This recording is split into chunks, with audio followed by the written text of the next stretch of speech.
बिहार विधानसभा चुनाव के नतीजे 14 नवंबर को आने वाले हैं, लेकिन ज्यादातर एग्जिट पोल नतीजे जो दिखा रहे हैं वो नीतीश कुमार के नेतृत्व वाली एनडीए सरकार को साफ बहुमत देते हुए दिखाई दे रहे हैं। हालांकि आरजेडी नेता और महागठबंधन के मुख्य पद के दावेदार तेजस्वी यादव इन सर्वेक्षणों को सिरे से खारिज कर रहे हैं। उनका दावा है कि इस बार सत्ता महागठबंधन की झोली में ही आएगी, लेकिन अगर एग्जिट पोल की भविष्यवाणी सच साबित होती है तो सवाल उठता है कि तेजस्वी यादव और उनकी पार्टी आरजेडी का भविष्य क्या होगा।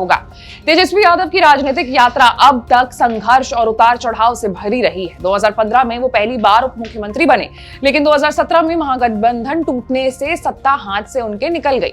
साल 2020 के चुनाव में आरजेडी सबसे बड़ा दल तो बनी, मगर सरकार बना नहीं पाई। 2022 में नीतीश कुमार ने पलटी मारने के बाद फिर विपक्ष में लौटना पड़ा। अगर 2025 में भी ऐसा ही नतीजा दोहराया गया तो तेजस्वी को लंबा समय तक विपक्ष की राजनीति करनी पड़ सकती है। हालांकि उनकी जो उम्र है वो उनके पक्ष में है, लेकिन बिहार की तेजी से बदलती राजनीति में टिके रहना आसान बात नहीं है। लालू प्रसाद यादव की विरासत पर टिकी आरजेडी अब पारिवारिक कलह से भी जूझ रही है। बड़े भाई तेज प्रताप यादव का बगावती तेवर न केवल पारिवारिक मतभेदों को उजागर करता है, बल्कि पार्टी टूटने का खतरा भी बढ़ रहा है। हालांकि राबड़ी देवी ने दोनों ही बेटों को शुभकामनाएं दी हैं, लेकिन लालू द्वारा तेज प्रताप को पार्टी से निकालना संकट को और भी ज्यादा गहरा बना देता है। अगर मीसा भारती और रोहिणी आचार्य भी इस विवाद में शामिल हुई तो ये बगावत आरजेडी के लिए अस्तित्व का संकट बन सकती है। पहले से ही पार्टी में ये नाराजगी है कि मीसा भारती को उनका उचित स्थान नहीं मिला, जबकि वो पार्टी के लिए लंबे समय से सक्रिय हैं। तेजस्वी के एकछत्र नेतृत्व के खिलाफ विरोध अब खुलकर सामने आने लगा है और ये असंतोष एनडीए के लिए राजनीतिक अवसर में बदल सकता है। अगर आरजेडी एग्जिट पोल्स के अनुसार पिछड़ती है तो उसका असर पूरे महागठबंधन पर पड़ेगा। कांग्रेस पहले से ही अपनी बढ़ती राजनीतिक महत्वाकांक्षाओं को छिपा नहीं पा रही है। तेजस्वी की साख में गिरावट महागठबंधन की एकता को और कमजोर करेगी। दरअसल चुनाव से पहले ही मुख्यमंत्री पद के चेहरे को लेकर के मतभेद सामने आ चुके थे। सीट शेयरिंग को लेकर के तनातनी और दरभंगा सीट पर तेजस्वी द्वारा गठबंधन उम्मीदवार के खिलाफ प्रचार ने इस असहमति को और उजागर कर दिया है। वाम दलों ने भले तेजस्वी को युवा चेहरा माना हो, लेकिन लालू परिवार की जो छवि है, उनकी नाराजगी जो है वो बरकरार रही है उनके प्रति।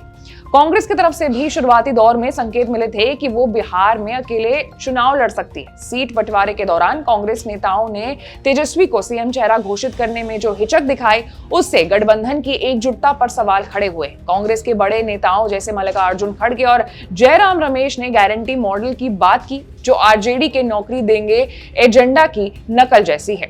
इस बीच बिहार की राजनीति में प्रशांत किशोर की जन स्वराज पार्टी ने भी अपनी मौजूदगी दर्ज कराई है। एग्जिट पोल्स के मुताबिक जेएसपी को भले ही 2 सीटें मिलती दिख रही हैं, लेकिन लगभग 10 से 15% वोट शेयर का अनुमान पार्टी के लिए बड़ी उम्मीद है।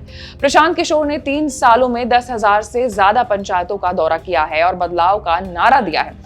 बेरोजगारी, प्रवासन और शिक्षा जैसे मुद्दों पर उनका फोकस युवा वर्ग को आकर्षित करता रहा है। अगर विपक्ष कमजोर होता है तो जेएसपी तीसरे मोर्चे के रूप में उभर सकती है और भविष्य में महागठबंधन की जगह लेने की कोशिश करेगी। दूसरी ओर एनडीए की जीत की संभावना तेजस्वी यादव के सामने नई चुनौतियां लेकर के आएगी। प्रधानमंत्री नरेंद्र मोदी ने अपने भाषणों में बार बार लालू राज की याद दिलाते हुए तेजस्वी को उनके पिता की छवि से जोड़ने की कोशिश की। जंगल राज, भ्रष्टाचार और परिवारवाद का नैरेटिव अब भी बिहार के शहरों और मध्य वर्ग के मतदाताओं में प्रभावशाली है। तेजस्वी ने पोस्टर्स में लालू की तस्वीर को छोटा कर नई शुरुआत का संदेश देने की कोशिश की, लेकिन यह दांव पूरी तरीके से कारगर नहीं हुआ। तेजस्वी यादव के लिए लालू प्रसाद यादव की विरासत 2धारी तलवार साबित हो रही है। एक ओर सामाजिक न्याय की राजनीति और यादव मुस्लिम वोट बैंक, तो दूसरी ओर भ्रष्टाचार और अराजकता की पुरानी छवि। यही कारण है कि वो बिहार के हर वर्ग के नेता के रूप में खुद को स्थापित नहीं कर पा रहे हैं। अगर 14 नवंबर को नतीजे एग्जिट पोल की तरह आए तो आरजेडी और महागठबंधन दोनों को नए सिरे से आत्ममंथन करना होगा। पारिवारिक कलह, घटता जनाधार और कमजोर संगठनात्मक ढांचा तेजस्वी की सबसे बड़ी चुनौतियां होंगी। आने वाले समय में उन्हें न केवल अपने परिवार और पार्टी को साथ रखना होगा, बल्कि लालू की छाया से बाहर निकल करके अपनी स्वतंत्र राजनीतिक पहचान भी बनानी होगी। वरना जैसे कई राजनीतिक विश्लेषकों का कहना है, अगर स्थिति नहीं सुधरी तो 2030 तक आरजेडी का अस्तित्व संकट में पड़ सकता है। आपकी क्या राय है? कमेंट्स में बताइएगा।